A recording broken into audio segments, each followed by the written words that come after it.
समजा माझी तारीख जर वरच्या गावची ठरली वाईट पुढे आले म्हणजे असं काही होणार नाही कारण तिच्या उताच्या दोन्ही जमानं त्याच्या उताराला समजून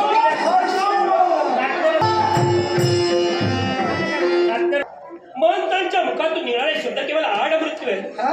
ब्रह्मवाक्य जनार्दना मी मृत्युमुखी पडलो पण पुन्हा जिवंत झालो तो कसा? याच्या मुळाशी कारण तुझ्या पत्नीनं केलेली भक्ती.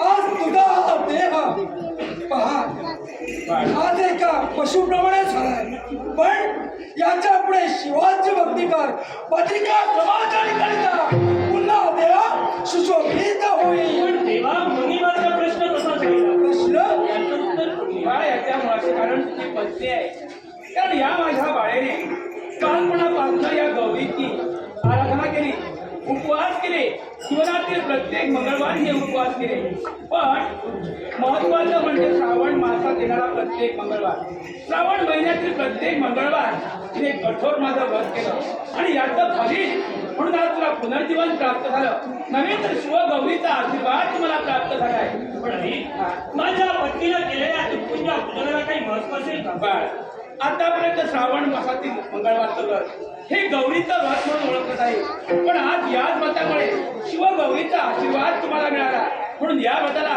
याच्या पुढे शिवमंगळा गौरी व्रत शिवमंगळा गौरी व्रत म्हणून ओळखत आहे. आई, या व्रताला शिवमंगळा गौरी मला म्हटलं जाईल पण असुर